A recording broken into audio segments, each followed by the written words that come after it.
It's not Christmas yet, but you'll still get some gifts in the form of updates. Check them out right here, right now.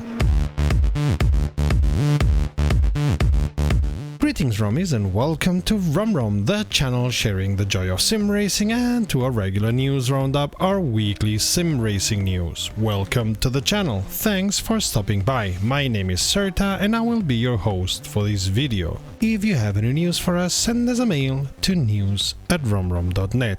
Seems the Race Room Drivers Pack goes online on the 14th because the developers told us all the Mazda MX-5 Racing Cup is coming to Race Room on December 14th, included in the Drivers Pack. And how do you like that? We've reached and surpassed the 3,000 subscribers. We're working on a 3K sub special coming soon to you, and to all of those newly arriving to Rum, welcome to the family.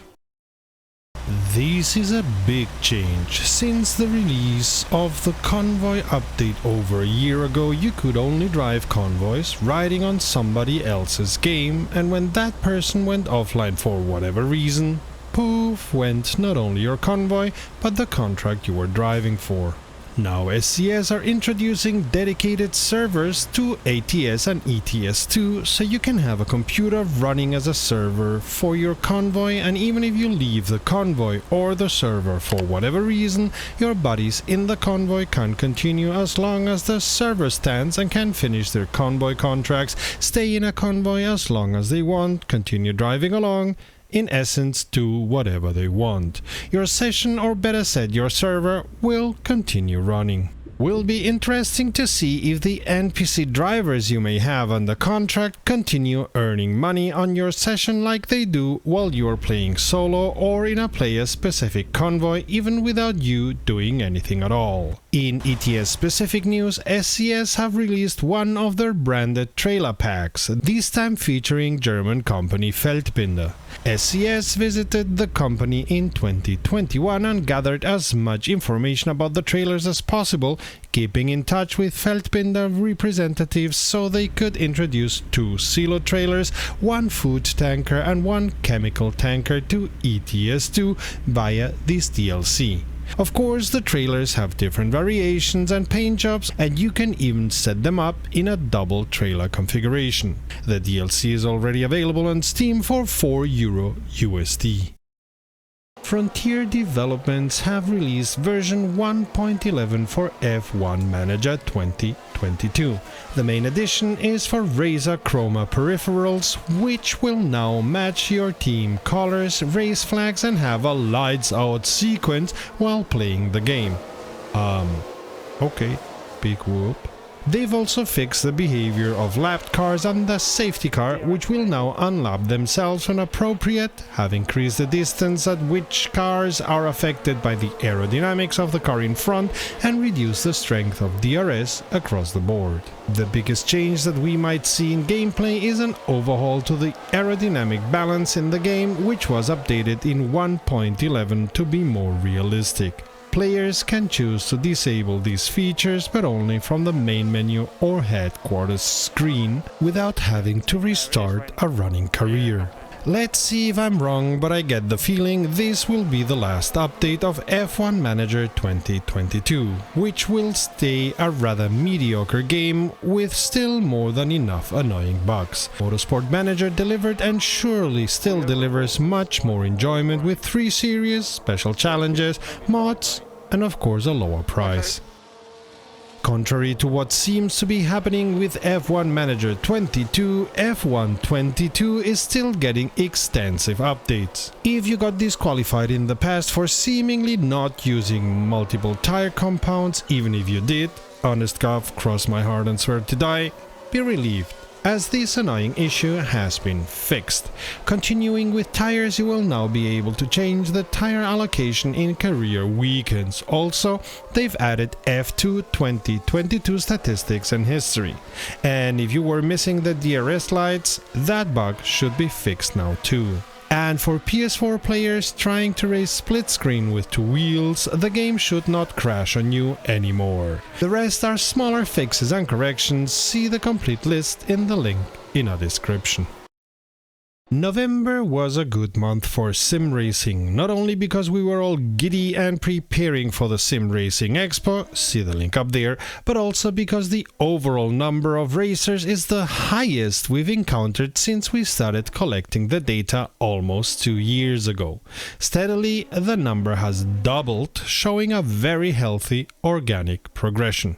This, of course, is also good news regarding the number of racers in almost every sim, with the notable exception of R Factor 2, which comes a tiny bit down from the honeymoon of being supported by LFM. Assetto Corsa reaches its highest number ever, as does BeamNG, while Automobilista 2 continues the steady climb that got interrupted last month. Race Room is also been in a steady climb since the very bad numbers in September. In a month where even Kartcraft, Dirt Rally 2 and Wreckfest show growing usage, you can say things are going well. Of course, it's cold in the northern hemisphere, and going out to the cinema or a restaurant could mean you're ruined considering the inflation. One last word: if Dakar Desert Rally does not wake up soon, offering support for the most used wheel systems, it will end up landing in the NASCAR 21 bin and not be mentioned by us anymore, because these numbers are a joke for a newly released game. A pity, because there is a solid basis in that game that could make it tons of fun, if only Saber could get their head out of their lower regions. A plethora of fixes are on the way in WRC Generations. The invisible obstacle at the Marmaris mentioned in a previous news roundup has been fixed, as well as control issues with Thrustmaster and Logitech wheels. Critically, wet tires performance on wet roads has been changed to make the advantage more obvious between grooved and slick tires. A key strategy change when planning your stages. They have also fixed the tire selection bug in online clubs, which reverted setup and tire choices after the first stage in online rally events. Car damage and deformations will now be saved correctly online and between stages, and if you DNF in online events, the damage will also be saved correctly. There have been a number of UI fixes that will improve your experience, tooltip optimizations, organization and refinement, including some tooltips that were just wrong, as well as the correct class restrictions being applied for setups, as well as an issue with animations when using a steering wheel. Lastly, there have been fixes across the board for a previously reported issue of the throttle not activating until nearly at full throttle, essentially a massive dead zone at the top of the pedal. An interesting bug where it was still possible to accelerate and drive faster with the clutch depressed, and an issue where if the throttle was pressed briefly, the car would start to roll backwards. For the full list, check the link in the description below. Using an ad blocker? Understandable. Still want to support us? Become a patron. Amongst other perks, it will fix your name for posterity like this, but you'll also get to know what we plan and what we're doing, so a big thank you to our patrons. If you come here regularly, please consider subscribing and be part of our ever-growing family. They call it Season 1 2023, but it should be online already in this December of 2022. It's of course as big as you would expect from a quarterly update. Oh, and a hotfix was also released. First of all, and good news for beginners, is the expansion of what they call free content. You still will have to pay the monthly fee, so not completely free. The Toyota GR86 Cup car, a new introduction to the sim which is not yet racing in the real world, comes free of extra charge to the sim, and the track Wild West Motorsports Park will be added to the tracks you don't have to pay extra to race. Also free for now is the Virginia International Raceway. VIR is a favorite of mine, great track to race, intricate and fun. But it seems VIR will only be free until an extensively updated and newly scanned version of the track is released. We expect for extra monies, it's iRacing after all. Continuing the collaboration with Mercedes F1, the 2022 season's car has been added to the sim. Now you can find out if you're more of a Russell or a Hamilton and if it's really as undrivable as some said it was. Another brand extending the collaboration is BMW with its hybrid V8 LMDH in its IMSA specification. Seems the AI is also prepared for this car. Moving on to tracks, the wonderful Magny-Cours will come into iRacing as well the Lincoln Speedway. Many other tracks got small corrections, the number of pit stalls expanded or changes in the start-end zone. The Ford Mustang FR500S and Sebring got extensive updates in the graphics. A great new feature comes to iRacing which I've been asking sim makers to add for years. With Active Reset you can set up save points when you are doing solo offline sessions so as to be able to train specific parts of the tracks that you want to train over and over again. We all have our monsters, don't we? Also, they are introducing something I've never heard about before, track polish. Reading the description by iRacing made me look into my calendar, but no, April 1st is still some months away, and Ike gave me a good lecture on what it means. So there's new tricks this old dog still has to learn. Go figure. According to iRacing, track polish happens when the tarmac driven on repeatedly smooths out the asphalt. As it does not change the driving performance, other than driving outside of the racing line reducing grip, which is the case because of dirt alone already, why include it?